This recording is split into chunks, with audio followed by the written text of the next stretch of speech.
your first look at news, weather, and sports. This is Northeast Michigan's best news source. You're waking up to WBKB Early Morning. The man from Posen who murdered his neighbors back in January had a preliminary exam yesterday morning. Plus, an Alpena man has been sentenced for drunk driving and causing harm to another driver. And it's Wildfire Prevention Week, and the DNR wants to remind everyone to take precautions when burning debris. Good morning. Thanks for joining us. I'm Ashley McDowell. For a first look at weather, let's check in meteorologist Adam Claiborne. Good morning, Adam. All right, well, now we have that cool air in place, and snow will be falling for us throughout the morning. Some of us have already seen some of those snowflakes. Temperatures in the upper 30s at 39 degrees, and as we head into the afternoon, and not expecting things to warm up much more for us than where we are right now, as winds will start to shift out of the northwest as we head on into those afternoon hours. But taking a look at the satellite and radar composite, just a few snowflakes starting to show up across the sunrise side. You can see that the main batch of moisture is still well off to our west, starting to push its way over Lake Michigan, seeing a lot more of it back into the UP and Wisconsin, even into the Arrowhead of Minnesota. Don't worry, if you want to see more snow, it will be on the way as we head into the afternoon. Just accumulations should be limited for us. 32 degrees for your temperature this morning for your bus stop forecast, so a little cool out there for the kids. Winds around 5 to 15 miles per hour, so have that jacket ready for them and bundle them up, especially during this time of the year. It may not be as cold as what we dealt with back in January and February, but relatively speaking, it's going to be a little chilly out there for them. Temperatures not warming up much during the afternoon either. 38 degrees for your high before it will drop down to 24 for your overnight low tonight. Thanks, Adam. Richard Streletsky from Posen is facing charges for shooting his neighbors Eugene and Henry Hinska, and yesterday he had his preliminary exam in Priskill.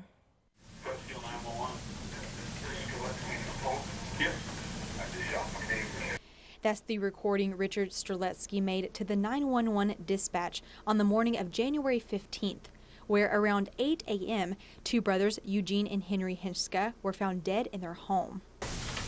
I asked him basically what happened, and he started out that it was all over money, that they were in a business partnership together, and things were not going well, and the business had deteriorated. Many can't believe something like this could happen in such a small community. For our small community, it's just a devastating event. This is unprecedented. This doesn't happen in Posen. But after today's preliminary exam, the prosecutor was able to establish probable cause to all 6 charges contained in the felony complaint. 2 counts of murder in the first degree, 2 counts of felony murder, a count of home invasion, as well as a count of home invasion first degree, as well as a felony firearm. If convicted, the first 4 counts are punishable of life without the possibility of parole. The case will now be bound over to circuit court for trial, where it will be decided if Streletsky is innocent or guilty. Although we've been able to establish probable cause, Mr. Streletsky is to be considered innocent on all these charges until or unless proven guilty at trial. An Alpena male has been sentenced to 26 months to 5 years in jail for drunk driving back in November and wrecking into another vehicle, causing serious injury. Joseph Jack Baker, 28, pled no contest in the 26th Circuit Court Monday to driving under the influence of alcohol. On November 7, 2014, Baker was traveling eastbound on M32 when he ran into a vehicle traveling westbound on M32 near Lake Wynia Road that had a 61-year-old Alpena female and her son. As a result of the accident, the 65-year-old woman had a broken neck, fractured rib, fractured leg, a collapsed lung, and her son endured minor injuries. Judge Mack sent a message that this isn't going to be tolerated. The severity of the injuries that occurred to the victim in this case show what happens when you drink and drive, what the possibilities are. I know a lot of people sometimes don't think about that, but the reality is this lady will never be able to function in the same capacity that she did before. Her life is forever altered. The female victim is still to this day in a wheelchair and her neck is immobilized. Her name is not being released at this time. With the new mire about to open here in Alpena, MDOT has placed new traffic signals on M32 to help control the flow of traffic. The stoplights have not been turned on yet, but as of today, they will be turned to flashing mode. This is to just get drivers used to seeing the flashing lights outside of the Meijer store and on Walmart Drive. Just kind of getting the drivers used to seeing the light. That's the light's been folded up and covered all winter long. We're just trying to introduce the light. It's a new traffic control device, so a lot of people are going to be they need to become familiar with it. On April 29th, the stoplights will be in full operation for all directions, and drivers will need to adhere to these signals. MDOT is hoping this will help the traffic flow, as Meyer is planning to open on May 3rd. This week is Wildfire Prevention Week, and the DNR wants to remind everyone about the dangers of wildfires. Most of the wildfires in Michigan happen in the months of April, May, and June. 1 out of 3 wildfires in our state is started because a person did not take proper precautions to obtain a burn permit before burning debris. Anyone can obtain a burn permit by visiting www.michigan.gov/burn permit. Along with having a burn permit, everyone should also take precautions by paying attention to the fire danger in your area, clearing away flammable materials surrounding the burn pile, and keeping burn piles to a manageable size.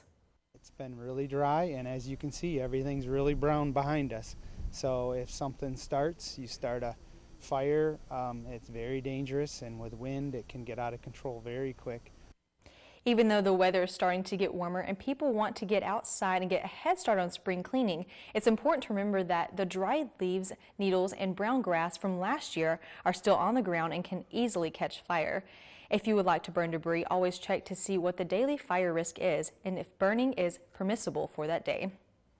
When WBKB Early Morning returns, we'll head over to the courtyard here in Alpena to learn how to make a French dish. Stay tuned.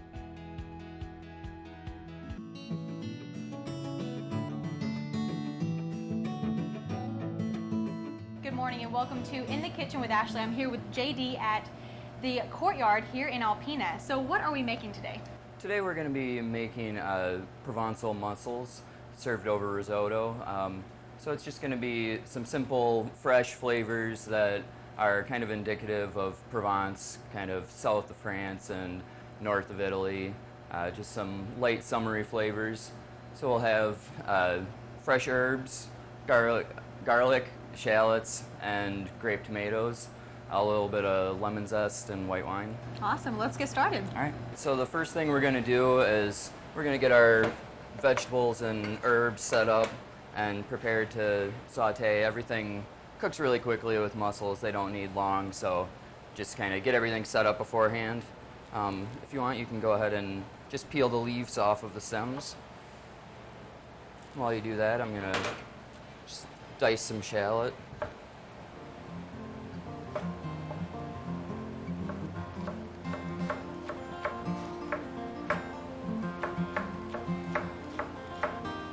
Then we also have some fresh garlic. I'm just going to go ahead and slice the cloves. I just like the appearance of slice. Makes a nice presentation. Now I'm going to just get all the herbs together and mince them up just to have them a little bit finer so that they don't have large chunks. And if you want, while I'm doing that, just need a little bit of lemon zest, so you just kind of press firmly on it and pull along, just pull off some zest.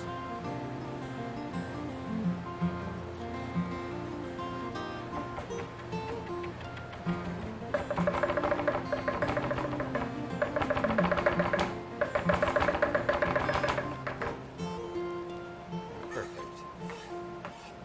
That'll be just right, thank you. Alright, so now we have everything set up there. So now we can move over and get ready to cook everything.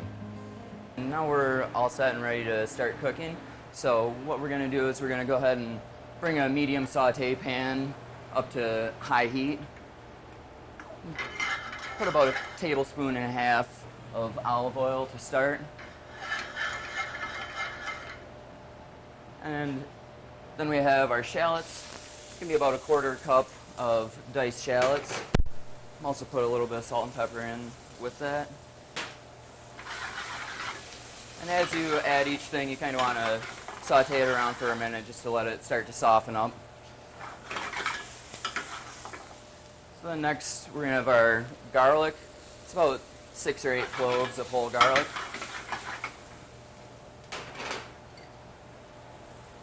Then as well, grape tomatoes.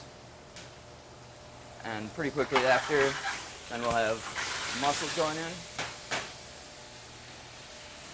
And about a 1/4 cup of white wine.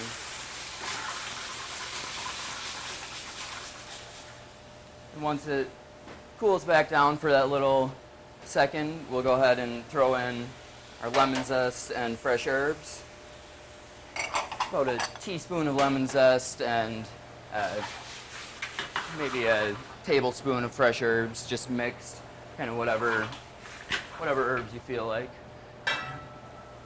And then we'll go ahead and slightly lower the heat to about medium and cover it and let it simmer for 3 to 5 minutes until everything opens up in there. And so this has been cooking now for about 5-7 minutes, and you can see all of the mussels are opened up nicely. So we'll go ahead and bring it up to high temperature again. We're going to add about a tablespoon to 2 of butter.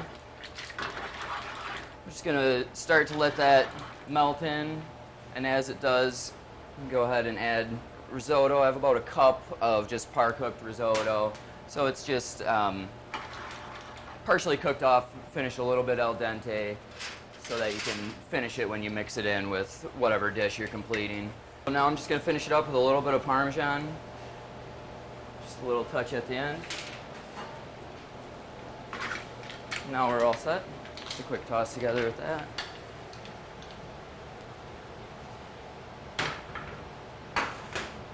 And there we have it. And I have a couple of pieces of grilled baguette to go with it, just to finish. Well, now I can't wait to try this. This looks delicious. Terrific.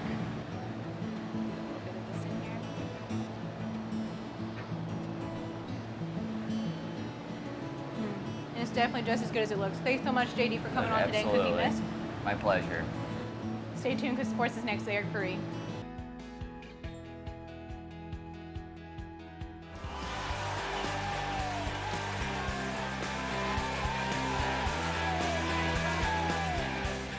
In the Stanley Cup playoffs, when teams are tied at 1-1 in a best-of-7 game series, the team that wins Game 3 goes on to win that series over 67% of the time. So you can see how important Game 3 was for the Red Wings last night at Joe Louis Arena. Hockeytown getting spoiled with the taste of Stanley Cup playoffs for a 24th consecutive year. They would have plenty to cheer about this yesterday. Starting off in the first period, Tom Tatar rips a shot on goal and finds the back of the net.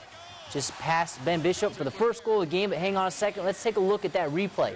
As you can see, the puck actually goes off the leg of Pavel Datsyuk, so he ends up getting credit for the goal. Regardless, Wings take the 1-0 lead.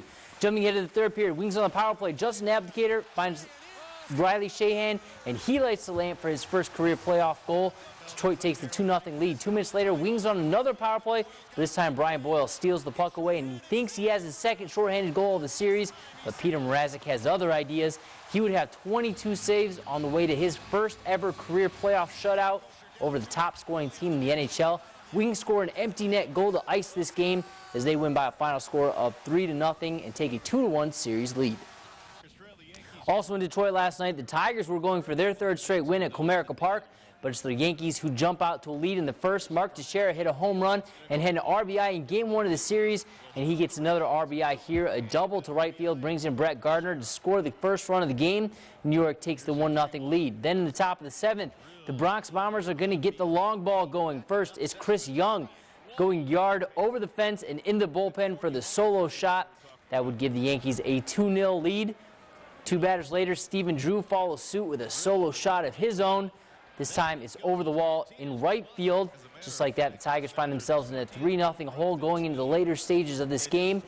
They would have their opportunities, though, in the bottom of the 9th with the bases loaded. Rajay Davis draws a walk, and that allows J.D. Martinez to come in and score. 5-2 is the score, with a potential game-winning run coming to the plate. But Jose Iglesias couldn't provide any late-inning dramatics as he strikes out to end the game. Tigers lose their third game of the season by a final score of 5-2. It's taken several months, but the Kraft Hockeyville USA competition is finally down to its last 4 towns, and one of them is right here in Michigan. Sault Ste. Marie's iconic Pilar Stadium is in the running, and if they win, not only will the town earn the honor of being named Hockeyville USA, but the stadium will also receive $150,000 for upgrades. The national contest has been asking fans to vote online for which community they think deserves the honors and the money, and now Sault Ste. Marie is one of those towns remaining in the East bracket. If you'd like to continue to vote for the Sioux and Pilar Stadium, just go to crafthockeyville.com. Voting is open until April 22nd. The NFL has released their 2015 regular season schedules, and the Lions fans have plenty of great matchups to look forward to. Starting in Week 1, the Lions will head to San Diego to take on the Chargers. Week 2 is also on the road in Minnesota against the Vikings in their first NFC North divisional matchup. Week 3 is their first home game at Ford Field, where they'll host the Denver Broncos. From there, they'll take another tough opponent on as they travel to Seattle to face off against the Seahawks on Monday Night Football. Week 5 is back home against the Cardinals, and they continue that homestand Week 6 against the Bears and Week 7 against the Vikings. Week 8, the Lions jump across the pond as they head to London, where they'll meet the Chiefs. Then in Week 9, the bye week finally comes around, followed by a Week 10 matchup with the Packers in Green Bay. Week 11 is back to Detroit for another 3-game homestand, starting off with the Raiders. Then it's the Eagles coming to town for the annual Thanksgiving Day game in Week 12, before the Packers visit Ford Field in Week 13 for a Thursday night matchup.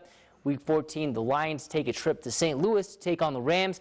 Week 15, also on the road as they'll play in the Superdome against the Saints for their second Monday Night Football matchup. And finally back home against the 49ers before they take a trip to Chicago in the season finale. The Michigan Wolverines have received some good news for their basketball program as junior guard Caris LeVert has announced he will return for his senior season. The co-captain was the Wolverines' leading scorer last year before going down with a stress fracture in his foot that cut his season short. And that's when LeVert says he made the decision that he wanted to come back for one last year with the Wolverines. Michigan was always in my heart. I remember the first day I got injured, Coach Val texted me after the game. He was like, "What are you thinking?" And I told him, I was like, "I'm coming back." He was like, "I'm going to ask you within the next couple months, but just remember that you said remember this was in your heart when it first happened." I mean, over the months, I was going back and forth and things like that, but at the end of the day, this is really what I wanted to do. LeVert is still recovering from his foot injury, but is expected to resume off-season workouts in the next couple of months. That's going to do it for sports. Ashley, back to you. Thanks, Eric. Let's check back in with meteorologist Adam Claiborne for a look at today's weather. Adam, those temperatures are getting a little bit lower today. All right, Ashley, well, temperatures are going to be much cooler for us today. And yesterday it was cool, but today we're going to see more of that wind and highs maybe only in the 30s, not too far off from our numbers right now. 36 degrees in Gaylord, at 39 in Rogers City. Alpena, you were at 39 and at 38 in Tawas. Nationwide, temperatures really cooling off back into Minnesota, northern Wisconsin, pretty much all of Wisconsin for that matter, and seeing it also back here into the UP. So that cool air is slipping its way southward. It is going to engulf the entire Great Lakes, and for the next couple of days we will be well below average for afternoon temperatures. And also seeing a lot of unsettled activity across the region, and some light snowflakes and also sprinkles for us right now, but it should be all snow as we head throughout the rest of the day with that cool air working its way in. But still, the main mass of precipitation farther off to the west over Lake Michigan, and also seeing it back into the UP, Wisconsin, and the Arrowhead of Minnesota. Winds for us, not too breezy right now, but they will increase as we head into the afternoon. 8 in Alscota, southwest in Alpena, and also what we'll notice too into the afternoon is more of a northwesterly flow to pull down that cool air from the north. So for today, this morning, seeing more of those scattered snow showers, and then into the afternoon, cold and windy as winds get closer to 15 to 20 miles per hour before tonight. Things really get cold for us, and we'll expect temperatures to drop off into the 20s. But for today, we'll be looking out for more of that mix and also snow. Mostly seeing the snow farther up into the north portions of our viewing area. Farther south, maybe more of a mixture, but either way, it is going to be another cold day for us, and we're going to see a lot of that snow activity throughout the afternoon. Just accumulations don't look to be too high for us. And as we go ahead and take a look at 10 a.m. this morning, still seeing most of that snow. During the afternoon, more scattered snow showers, and this evening and going into tonight, it will start to become isolated in nature before seeing a very small chance early Thursday morning, and clouds eventually breaking apart as we head into the afternoon on Thursday, and Thursday night we should be mostly clear. Your bus stop forecast this morning, 30 32 degrees, 50% chance of seeing that snow around. Northwest winds at 5 to 15, but really picking up as we head into the afternoon. Temperatures topping off at 38 here in Alpena, and then we'll drop to 24 by tonight with a few isolated flurries in the forecast. West-northwest winds decreasing between 5 to 15 miles per hour. And your 7-day forecast, 43 for a high on Friday, but expecting to see more of that sun to the region. More of the 40s even as we head into the weekend on Saturday and Sunday, and remaining dry all the way into the middle of next week. Thanks, Adam. Coming up next on WBKB Early Morning, farmers in the Midwest are struggling to contain the biggest outbreak of the bird flu in the U.S. in 3 decades. Find out more after the break. Good morning and welcome back. I'm Ashley McDowell. In national news, farmers in the Midwest are struggling to contain the biggest outbreak of bird flu in the U.S. in 3 decades. The highly infectious H5N2 virus has hit egg and poultry producers in about 13 states. Experts believe the disease is spreading state to state by migrating flocks of wild ducks and geese. As CBS Don Champion reports from New York, the federal government is now weighing its response. The federal government is now working on a possible vaccine to fight the largest outbreak of bird flu in the country in 30 years. The news comes as additional cases of H5N2 were confirmed at turkey farms in Minnesota and South Dakota Tuesday, prompting poultry producers to test their flocks. They'll call on in the morning, on the weekends, and at night. It's really important for them to figure out what's going on in their farms before they move their animals. More than 2 million turkeys have been affected in Minnesota alone. Lawmakers there just approved nearly $900,000 in emergency funding to contain the outbreak.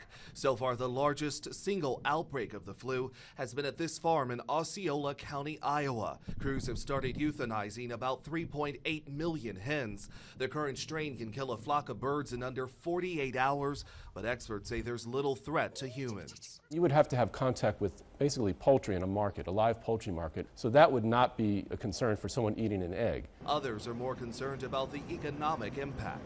You're going to have a reduction in supply. If you're having a reduction in supply, you're going to have a price effect. Since early March, the outbreak has cost Midwest turkey and chicken producers more than 6.7 million birds.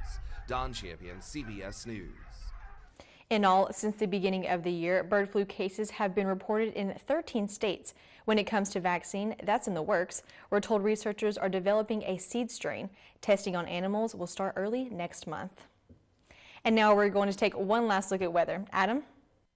Thanks again, Ashley. Right now, temperatures are in the upper 30s, mostly cloudy, and seeing winds coming in from the south-southwest at 7 miles per hour. But we should start to see that change in the wind direction as we head into the morning hours, as we'll notice more of a northwesterly direction, and that is going to bring in more of that cooler air mass as we head into the afternoon and keep temperatures mostly in the 30s for afternoon highs. Satellite and radar composite seeing that a lot of the moisture is still off to our west over Lake Michigan and back into the UP and Wisconsin. Just a few snowflakes for us for right now, but not until that moisture arrives here is going to be the time when we really start to see the snow pick up for us. Now, accumulations are not going to be high for us, maybe a dusting to a ½ of inch, but other than that, it looks like we will just see mostly the snowflakes in the sky. Your bus stop forecast, 32 degrees, a little cool out there for the kids, so have them bundled up for sure. Northwest winds between 5 to 15 miles per hour, and well, after 32 this morning, we'll top off at 39 and then see temperatures really drop off with cooler air arriving tonight, and we'll drop into the middle 20s. Thanks, Adam. Be sure to tune in tonight for WBKB 11 News at 6. Alexander Johnson will have the latest in local news. Meteorologist Adam Claiborne will have the weather, and Eric Perry will have updates from the world of sports. Also, don't forget you can read more about our broadcast stories and get the scoop on other news items online. Just visit WBKB11.com for sports, weather, and news updates anytime, day or night, or add us on Facebook at facebook.com/WBKBTV. And that's all we have for you today on WBKB Early Morning. Thanks for watching. Stay tuned because Good Morning America is up next.